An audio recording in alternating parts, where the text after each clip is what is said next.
안녕하세요. 김덕영 목사입니다. 비록 우리 모두 코로나 팬데믹으로 힘들고 어려운 시절을 보내고 있지만 시작이 있기에 분명히 끝이 있음을 기억하며 잘 견뎌냈으면 좋겠습니다. 자, 오늘 우리가 나눌 말씀은 레위기 16장 20절로 22절, 레위기 16장 20절로 22절입니다. 제가 읽겠습니다. 그 지성소와 회막과 제단을 위하여 속죄하기를 마친 후에 살아있는 염소를 들이되 아론은 그의 두 손으로 살아있는 염소의 머리에 안수하여 이스라엘 자손의 모든 불의와 그 범한 모든 죄를 아뢰고 그 죄를 염소의 머리에 두어 미리 정한 사람에게 맡겨 광야로 보낼지니 염소가 그들의 모든 불의를 지고 접근하기 어려운 땅에 이르거든 그는 그 염소를 광야에 놓을지니라. 아멘. 하나님의 말씀입니다. 오늘은 이 말씀을 통해서 아사셀 염소 이란 제목으로 은혜를 나누겠습니다. 레위기 16장 앞부분에서 우리는 속죄일 의식 준비와 속죄일 의식 개관에 대해서 살펴보았습니다. 이제 오늘은 속죄일 의식 실행에 대해서 살펴보도록 하겠습니다. 따라서 어제 우리가 살펴봤던 속죄일 준비와 개관이 드디어 오늘에 이르러 실행됨을 알 수가 있죠. 그런데 속죄일 실행은 총 3단계에 걸쳐서 진행되었습니다. 그 가운데 오늘은 1단계와 그 다음 단계인 2단계의 과정을 살펴보려 합니다.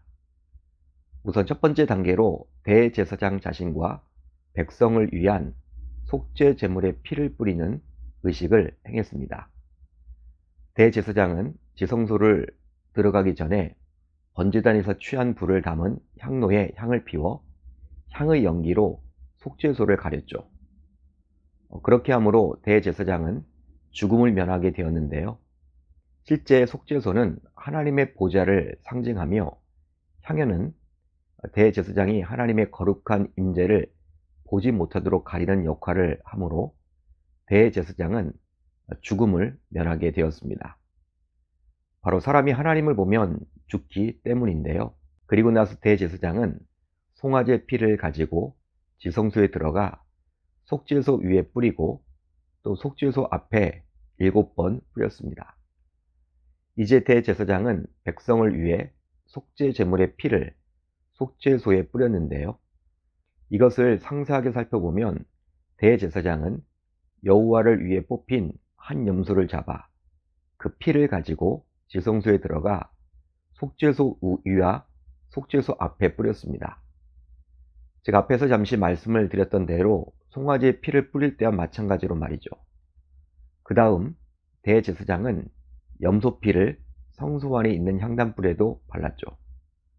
그리고 염소피를 성막들에 있는 번제단의 뿔에 바르고 번제단 위에 7번 뿌렸습니다.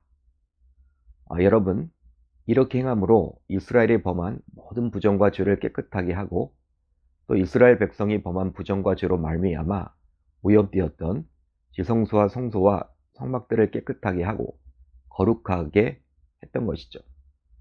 이스라엘 자손의 부정과 그들이 범한 모든 죄로 말미암아 지성소를 위하여 속죄하고 또 그들의 부정한 중에 있는 회막을 위하여 그같이 할 것이요. 이제 다음 단계로 아사셀을 위한 염소를 광야로 내보내야 했습니다. 자, 레위기 16장 10절을 볼까요? 다음과 같이 나옵니다. 아사셀을 위하여 제비 뽑은 염소는 산채로 여호와 앞에 두었다가 그것으로 속죄하고 아사셀을 위하여 광야로 보낼지니라. 실제 아사셀을 위한 염소에 이스라엘 백성의 죄를 전가해서 광야의 무인지경으로 추방하는 이 의식은 속죄일 의식의 절정에 해당한다고 볼 수 있는데요. 대제사장은 온 회막에서 부정을 제거하여 성결케 한 다음 이스라엘 백성들의 도덕적 부정, 곧 죄를 제거해야만 했습니다. 이 일을 위해서 제비뽑기를 통해 미리 정해놓은 아사셀에 보내는 염소에 두 손을 얹어 이스라엘 자손이 저질렀던 온갖 악행과 반역행위와 죄를 모두 자백하고 나서 이 모든 죄를 염소의 머리에 씌웠던 것이죠. 그런 다음에 미리 정한 사람에게 이 염소를 맡겨 광야로 보냈습니다. 그런데요, 오늘 본문을 보시면 이 염소를 가리켜서 살아있는 염소라고 표현을 해주고 있죠. 살아있는 염소다. 이것은 이미 죽은 염소와 극적인 대조를 해주고 있는 것인데, 유대 문헌에 따르면 이 염소가 행여나 살아서 이스라엘 진영으로 다시 돌아오는 것을 방지하고자 이 염소를 절벽에서 떨어뜨려 죽이기까지 했다고 합니다. 그렇다면 이 염소는 왜 아사셀 염소라고 불리게 되었을까요? 바로 많은 학자들이 염소를 떨어뜨린 절벽을 아사셀이라고 불렀기에 대대로 아사셀 염소로 불렸던 것이죠. 그러기에 아사셀 절벽의 위치는 필요에 따라 언제든지 바뀔 수가 있었습니다. 자, 그렇다면 21절에 기록된 죄를 염소의 머리에 둔다라는 것은 과연 어떤 의미를 담고 있는 것일까요?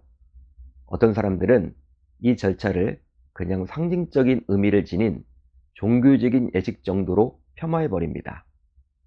하지만 절대로 그렇게 간단하게 여길 문제는 아님을 알 수 있는 것이죠. 이유가 있는데요. 바로 대제사장이 제물이 될 짐승의 안수를 하면서 죄를 고백했다라는 점에서 독특하기 때문이고, 또 한 가지가 더 있는데, 염소를 광야로 끌고 가 놓아주는 사람도 반드시 옷을 빨고 목욕을 한 다음에야 진영으로 돌아올 수 있었기 때문입니다. 그러기에 염소가 실제로 백성들의 죄를 지고 갔음을 뜻한다라고 봐야만 하겠죠. 여러분, 이날 드려지는 속죄제는 하나였지만 제물로 2마리의 염소가 나오므로 죄사함의 두 면모를 저와 여러분들에게 보여주고 있는 것인데요. 바로 죄는 첫 번째 염소의 피를 통해 대속됩니다. 그 다음 두 번째 염소를 통해 하나님이 용서하신 죄는 잊혀지고 멀리 떠난 것임을 확인받게 되는 것이죠. 그래서일까요? 다윗도 시편에서 다음과 같은 고백을 합니다. 동이 서에서 먼 것 같이 우리의 죄과를 우리에게서 멀리 옮기셨으며.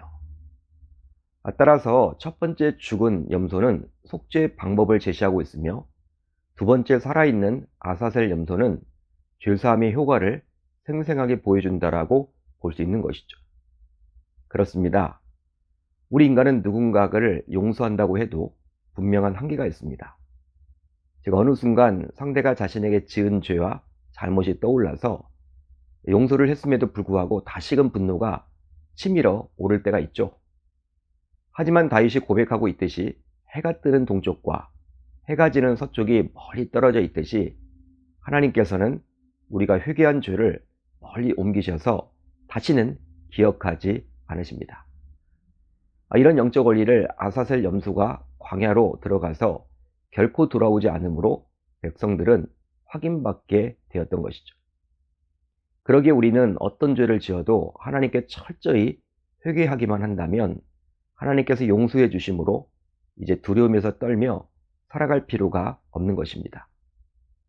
자, 그렇다면 신약시대를 살아가는 우리 신자들은 이 아사셀 염소를 광야로 보낸 예식을 통해 어떠한 영적인 교훈을 얻을 수 있을까요?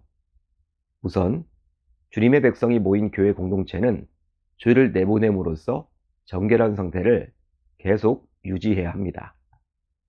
실제로 구약의 이스라엘 백성들은 지금의 교회 공동체라고 볼 수 있는데요. 백성들의 죄가 전가된 아사셀 염소를 이스라엘 백성들 사이에서 내보내므로 이스라엘 백성들이 정결케 되었기에 우리의 교회 공동체도 되도록 죄와는 상관없는 성결한 공동체가 되어야만 할 줄로 믿습니다. 특별히 교회 공동체의 구성원은 우리 또한 되도록 죄와는 상관없는 자로 살아가기 위해 우리 모두 성결하기 위해 최선을 다해야만 하겠죠. 다음으로 죄를 짊어지고 이스라엘 진영을 떠난 염소가 광야에 있는 아사셀 절벽, 즉 죽음의 영토로 들어선 것처럼 교회 구성원인 우리 또한 교회 공동체를 떠나서는 죽음밖에 없다라는 사실을 반드시 기억해야만 합니다. 이유가 있다면 하나님의 백성은 주님의 핏값으로 세워진 교회 안에 머무를 때 가장 안전하기 때문이죠. 그런데 실제로 현실 속에서 몇몇 신자들 가운데서는 교회 공동체에 속하게 되면 관계 어려움 등으로 인해서 오히려 힘들다라는 이유로 교회 공동체에 속하기를 거부하는 분들도 있곤 합니다. 즉 교회에 등록하지 않고 교회에 다니거나 교회 등록은 했으나 주일 예배 정도만 드리고 적극적으로 교회 안으로 들어오지 않으려는 분들도 있곤 하죠. 하지만 하나님께서는 자신의 백성이며 자녀인 우리가 자신의 핏값으로 세운 교회 안에서 최선을 다해 신앙생활을 하며 살아가기를 기대하십니다. 그러기에 우리 또한 아무리 교회에서 어려움을 당한다 하더라도 교회를 떠날 생각은 추호도 하지 말아야 하며 오히려 교회 안에서 힘들어도 이겨내겠다라고 다짐하고 결단할 수 있어야 할 줄 우리 주님의 이름으로 축원합니다. 축원합니다. 자, 오늘 우리 공동체가 함께 나눌 기도 제목인데요. 두 가지입니다. 첫 번째로는 아사슬 염소의 참된 의미를 꼭 기억하며 죄와는 되도록 상관없이 교회 안에서 최선을 다해 신앙생활을 하게 하소서. 다음으로 육체적인, 정신적인 질병에서 해방되어 건강하게 신앙생활을 하게 하소서. 오늘 하루도 말씀을 붙잡고 기도하는 가운데 우리 주님의 세밀한 음성을 듣는 저와 여러분들이 모두 되셨으면 좋겠습니다.